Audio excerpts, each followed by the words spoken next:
Au sommaire de ce 23h, fin de mission en Côte d'Ivoire pour le représentant du facilitateur de la crise ivoirienne. Avant son départ, Bourheima Badini invite les autorités ivoiriennes à appliquer la part des accords politiques de Ouagadougou encore en suspens.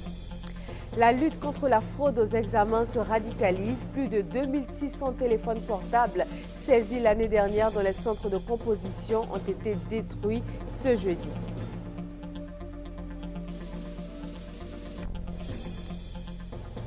Et puis, hors de nos frontières, attaque au domicile du chef de l'opposition guinéenne. L'opposition pointe du doigt le président quand les autorités annoncent l'ouverture d'une enquête. Bonsoir et bienvenue dans ce point de l'actualité sur RTI 1. Fin de mission en Côte d'Ivoire pour le représentant du facilitateur de la crise ivoirienne, Bourheima Badini. Les autorités ivoiriennes lui ont rendu un hommage avant son départ. Alexis Ouedraogo. Des couleurs, un parterre de personnalités pour dire adieu ce jeudi à l'ancien facilitateur de la crise ivoirienne, Bourheima Badini. Président d'institutions et membres du gouvernement ont fait chanter leur cœur à l'unisson pour dire merci à celui qui aura été l'une des chevilles ouvrières du dialogue politique de Ouagadougou. Cet accord, il faut le rappeler, a contribué à l'avancée du processus de paix engagé dans le pays après les crises de 2002. Vous vous êtes attelé à rapprocher, bien souvent dans la discrétion, des positions antagonistes. Et lorsque le processus prenait, il faut le dire, du plomb dans l'aile, c'est plus d'une fois que votre entregent personnel a permis de débloquer des situations jugées inextricables au départ.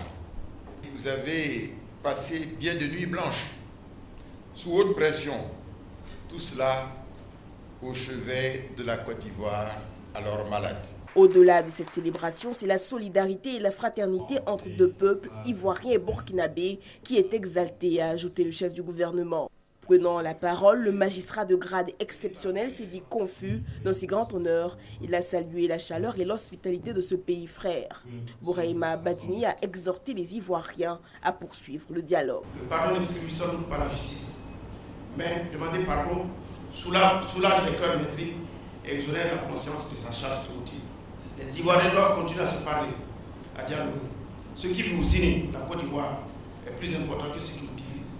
Continuez aussi de poser certains actes forts pour prouver qu'il n'y a pas d'exclusion et ne vous fatiguez jamais de parler même à celui qui fait la sourde oreille, car la paix de la nation finira par avoir raison de sa réticence. La cérémonie a pris fin avec un cocktail dans une ambiance bon enfant. Développer le secteur des infrastructures de transport ferroviaire et maritime, c'est le sujet principal qui a réuni aujourd'hui le chef du gouvernement ivoirien et le président de Bolloré Afrique Logistique, Alexis Ouedraogo.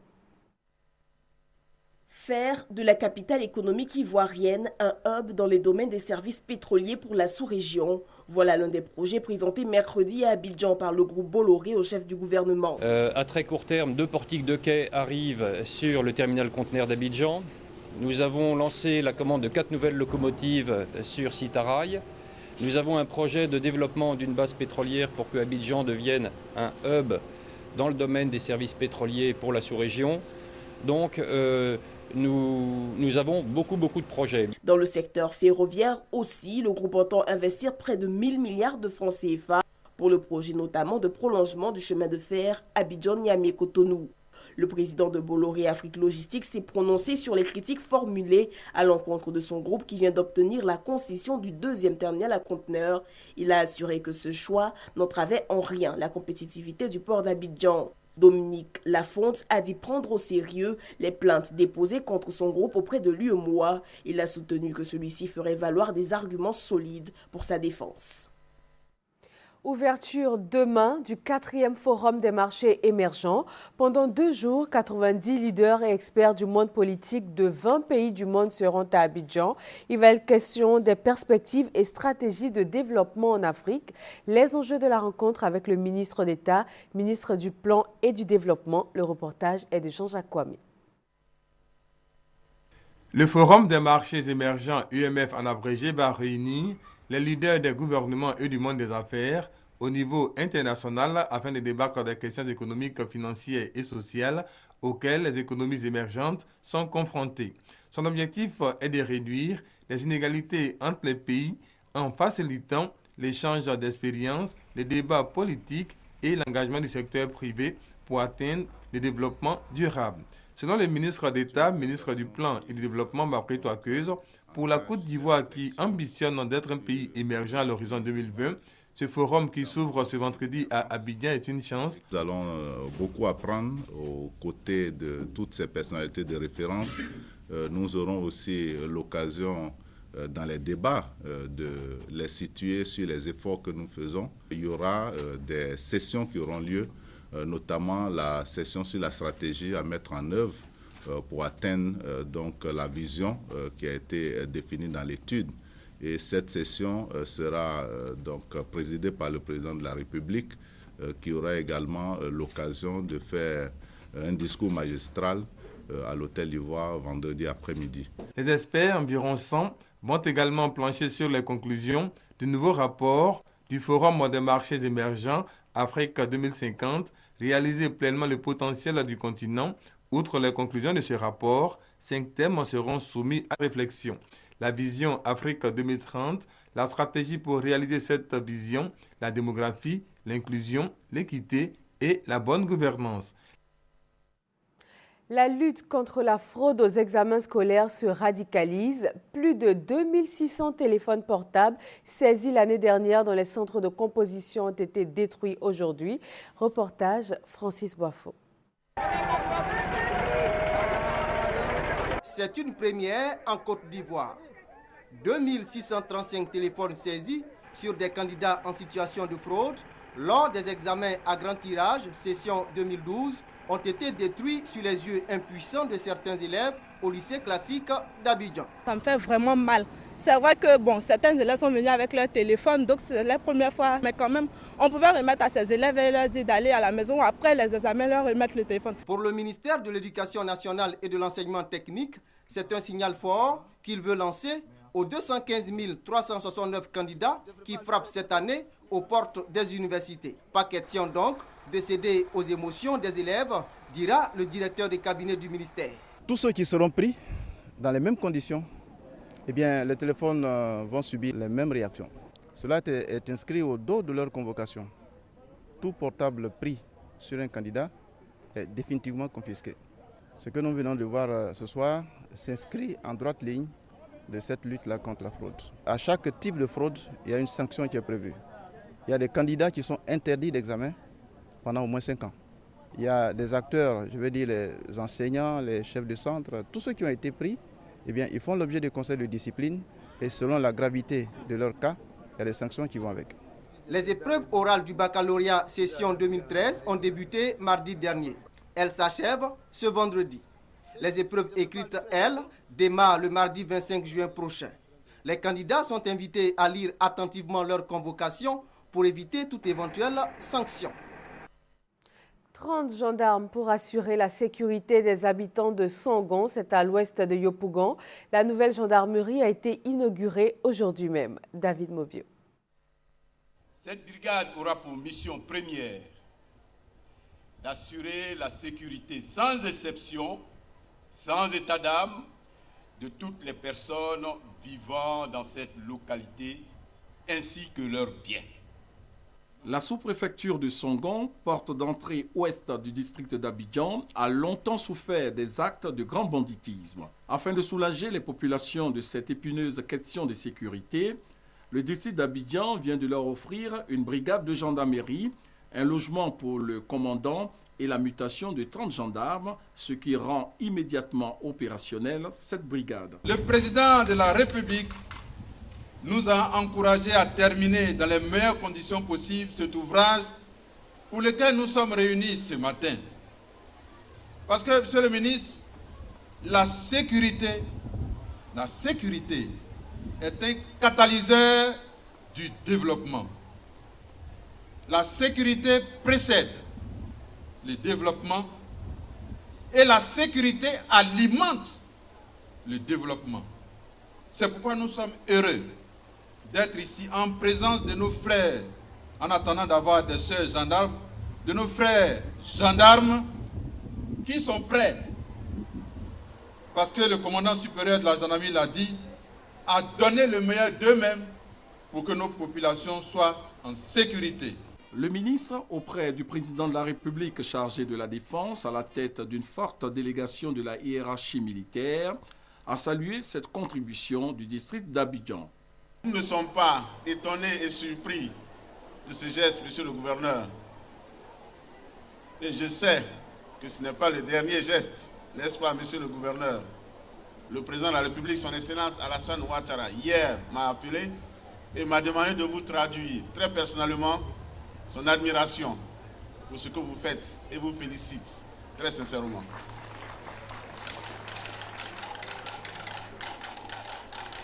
Le fait d'avoir une brigade ici de gendarmerie contribuera à marquer de façon dissuasive et claire et à dire tous ceux qui douteraient encore des capacités de l'État de Côte d'Ivoire à comprendre que ces gestes et ces faits qui viennent perturber la paix et la sécurité sont terminés.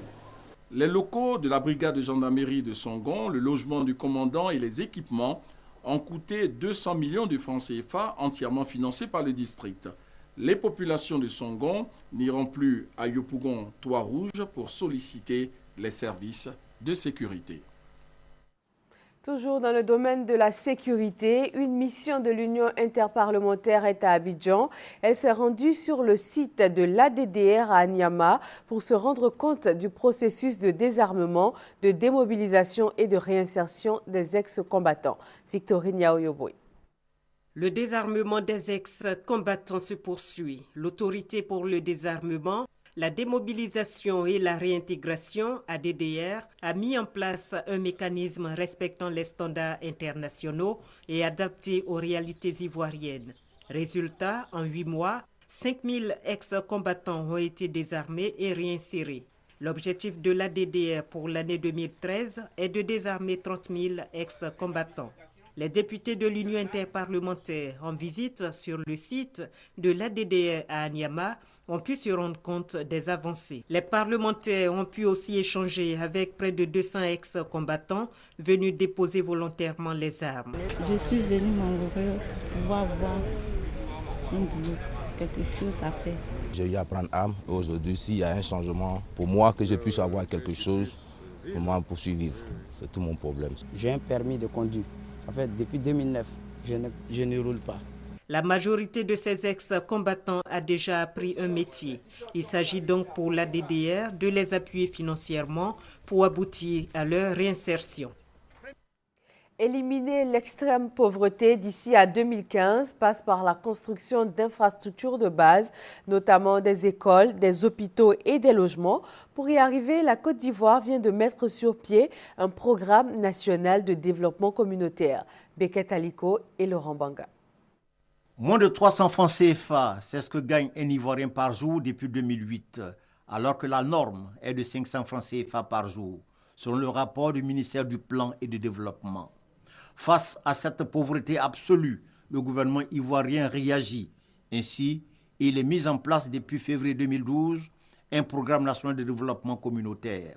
Son rôle, améliorer les conditions de vie des populations les plus vulnérables. Le PNDC, justement, part donc de la base vers le sommet, aller dans la proximité, en ce sens que ce sont les populations elles-mêmes, dans les villages, dans les associations, dans les groupements d'intérêt social, se réunissent, définissent leurs priorités, élaborent des projets, bien entendu, avec notre encadrement, et l'État, avec ses partenaires, finance donc ces projets. Le programme national de développement communautaire va également aider les jeunes à s'organiser en coopérative en vue de créer des activités génératrices de revenus. Réhabiliter et construire des écoles, des centres de santé, des routes ainsi que des logements sociaux. Grand toilettage dans la ville de Korogo, à 12 jours de la visite d'État du président Alassane Ouattara dans cette ville du Nord. Les grandes artères arborent un bitume tout neuf. Alvorassa, envoyé spécial dans la région. Korogo, la capitale de la région du Poro au nord de la Côte d'Ivoire, est une ville qui a aujourd'hui fière allure. Plusieurs rues de cette grande ville du nord du pays qui étaient difficilement praticables ne le sont plus aujourd'hui, grâce au programme présidentiel d'urgence. De l'avenue William Tolbert à la rue des Banques, des rues en face de la grande mosquée, de la piscine municipale, de la mairie, de la préfecture et bien d'autres, toutes ces rues sont bitumées à la satisfaction des populations. On n'est plus encombré par la poussière. Bon. Quand tu t'habilles même et puis tu sors tout blanc là, tu vois la poussière, avant de rentrer chez toi à la maison, tu vois que les habits sont salissants. Donc maintenant, bon, ça va un peu. Ça va un peu, en tout cas, ça va. Seule fausse note pour les panneaux de signalisation et surtout les feux tricolores qui n'existent plus dans la ville. Pourquoi on roule en désordre ici? À cause du manque de feux tricolores. Pour les travaux de voirie dans la commune de Korogo Ziba Blaise, directeur technique de l'une des entreprises qui les réalise, soutient que les chantiers sont avancés à 80%. Ils s'achèveront avant la visite du président de la République Alassane Ouattara au nord du pays. Nous avons commencé fin mars, avril, mai, juin, donc ça doit finir pratiquement à la fin de ce mois-là. Voilà. Donc nous tirons le chapeau à ceux qui ont financé ce projet-là. Et surtout aujourd'hui, Korogo a fière allure. Vous avez constaté qu'il y a un peu de revêtement un peu partout. Tous les grands artères sont revêtus. Vous avez aussi rencontré les padres la nuit. Il y a vraiment Korogo à peau neuve. C'est vraiment une fierté pour tous ceux qui résident à Korogo, pour tous ceux qui sont de Korogo, et je crois qu'une fierté même pour la Côte d'Ivoire. Ces travaux sont supervisés par le Bureau national d'études techniques et de développement Bénet. Que ces travaux se réalisent selon les règles de l'art et qu'ils sont de bonne qualité. Et nous qui sommes chargés de la supervision, et donc nous réalisons des essais, notamment au niveau du labo, pour vérifier notamment la qualité des matériaux qui sont mis en œuvre. Fofana Yakuba invite les populations de la commune de Korogo à participer à l'entretien de ces rues aux côtés des autorités pour éviter qu'elles se dégradent rapidement et que Korogo demeure fièrement la capitale de la région du Poro. Bientôt, une école de formation pour les inspecteurs d'État africains. Il s'agit de renforcer les capacités des institutions en charge du contrôle au sein de nos États. Une vingtaine de pays africains plongent en ce moment sur la question. Lassina Ouattara. C'est lors de la 4e Assemblée générale du Forum des inspections générales d'État et des institutions assimilées en Angola que la Côte d'Ivoire a été désignée pour abriter l'Institut international de formation au métier d'inspection, de contrôle, d'audit, d'évaluation, d'enquête et d'investigation. C'est pour discuter des dernières modalités d'installation de ce centre de formation que les inspecteurs des pays membres du Forum ont effectué le déplacement à Abidjan. On va voir les textes qui vont créer cette école. Vous savez que la Côte d'Ivoire a été désignée pour abriter les locaux de cette école de formation qui va former au master, qui va faire une formation diplômante, et l'école va être créée en association avec l'université John Jay College de New York et va délivrer un master. Donc cela participe à la recherche de la bonne gouvernance, prônée évidemment par nos États. Pour le président du comité directeur du Forum, Joachim Mandé, inspecteur général d'État de l'Angola, l'ouverture de l'Institut de formation Ayam Sokro est une opportunité offerte par le président Alassane Ouattara, qui s'est engagé personnellement et a mis l'Institut national polytechnique Oufo-Boigny à la disposition du Forum. Lutter contre le chômage est un préalable au développement. Le ministère de l'Emploi a donc initié en partenariat avec la Banque mondiale une réflexion afin de trouver des solutions concrètes pour freiner le chômage. Honorina Yigori. Selon l'ONUDI, en 2008, il y avait 4 millions, soit 20% de chômeurs en Côte d'Ivoire. Avec l'avènement de la crise de 2010, ce taux a dû augmenter compte tenu de la fermeture de nombreuses entreprises. L'emploi est un facteur déterminant du développement économique et social. Il est important pour le bien-être des personnes. L'emploi est essentiel à la réalisation de nombreux objectifs généraux concernant la société, à savoir la réduction de la pauvreté, la croissance de la productivité à l'échelle de l'économie et de la cohésion sociale. Il s'agit donc au cours de cette rencontre de dégager entre autres des priorités en matière d'emploi en Côte d'Ivoire, d'identifier les principaux obstacles à la création d'emplois au niveau du secteur privé et à l'émergence du secteur informel qui représente plus de 90% de l'économie. C'est surtout l'occasion de partager l'expertise de la Banque mondiale en matière d'emploi sur le thème création, emploi et insertion durable. Une politique de l'État doit permettre d'avoir un climat des affaires qui soit propice pour la création d'emplois par le secteur privé, mais le gouvernement ou le pays, au fait, peut mettre ces politiques en place, de telle manière aussi que les travailleurs sont protégés contre des abus. Tant que nous n'aurons pas de solution durable, de solution définitive, on va multiplier ce genre de rencontres parce que nous sommes convaincus que c'est au cours de ces échanges, des idées peuvent apparaître pour nous aider à régler la question de l'emploi en Côte d'Ivoire. Les résolutions de ce séminaire permettront de dégager des pistes d'actions concrètes à mettre en œuvre pour résorber le chômage en Côte d'Ivoire. Les mototaxis, ce nouveau mode de transport en commun envahit depuis quelque temps la cité du Poro. Les populations semblent ne pas s'en plaindre. Dans l'univers des mototaxis, c'est avec Patricia Omouetia. Les engins à 2 roues. Nouveau moyen de transport très courant dans plusieurs localités de la Côte d'Ivoire. Le système des mototaxis sort de l'ordinaire. Certaines personnes les trouvent avantageuses car là où les taxis passent difficilement, la moto circule aisément. Si tu es pressé, tu prends un mototaxi pour pouvoir arriver vite. D'autres n'y sont pas favorables. Chaque fois, il y a des accidents de moto. C'est mortel, comme les pieds cassés, les bras cassés. Donc, pour ça, je préfère à son âge prendre un taxi voiture. Les mototaxis prendraient-elles la place des taxis à Korogo? L'hypothèse n'est pas à écarter, vu le nombre élevé des 2 roues ces dernières années. Ça ne marche pas. On n'arrive même pas à faire 5 000, peut-être 2 fois 3 000, 2 500 à la rigueur, après carburant. Tout semble indiquer que les jeunes filles tirent une fierté à s'asseoir sur une moto. Pour Salif, conducteur de moto-taxi depuis 4 ans, les affaires marchent difficilement. Il est vrai que les motos font partie intégrante de la vie des populations de Korogo et pourtant, il faut craindre des accidents. Donc il y a un musée qui est devant nous. Ça dit, lui-même, il ne sait même pas lui il partait là, il est embrouillé. Donc nous, on voulait partir à la gauche, lui il a pris gauche là. On veut retourner à la droite, il a pris la droite encore, alors qu'il y a Poté qui était là-bas. Donc c'était forcément que... On ne sait même pas où nous on devait partir maintenant. Donc on s'est congé et puis nous on est tombés. Les mototaxis sont bien connus dans certains pays frontaliers. En Côte d'Ivoire, ils ont fait leur apparition en 2002. Le phénomène s'est vite développé dans le pays. 80% de la production annuelle de mangue du pays vient de la région du Poro. Pour ces producteurs, le traitement des vergers et surtout la construction d'une unité de transformation de mangue dans le nord ivoirien est une véritable nécessité. Cela pour le développement de leurs activités. Alvarassa sur place à Korogo. La culture de la mangue est la 3e grande activité des populations de la région du Poro, après le coton et l'anacade. La région produit 150 000 tonnes de mangue par an.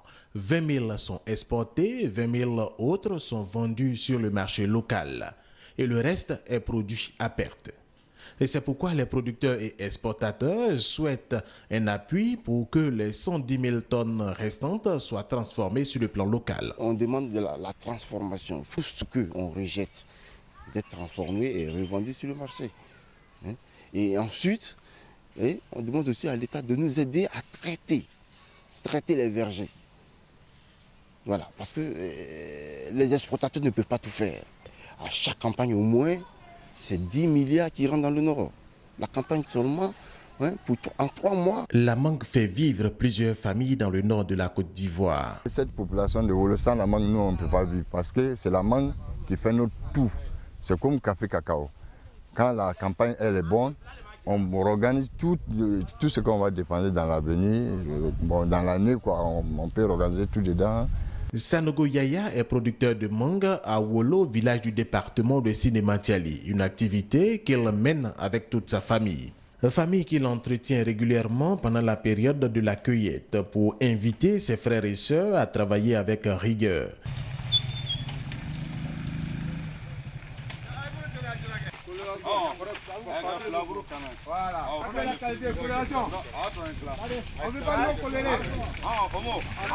Après la cueillette, les mangues sont transportées sur des sites pour le tri des différentes variétés avant les centres de conditionnement. Les mangues traitées et triées sont ensuite destinées à l'exportation et une partie pour la consommation locale. Le reste, la plus grande partie et qui n'est pas vendue, est bonne, hélas, pour la poubelle, d'où la nécessité de la construction d'une grande usine de transformation locale en Côte d'Ivoire.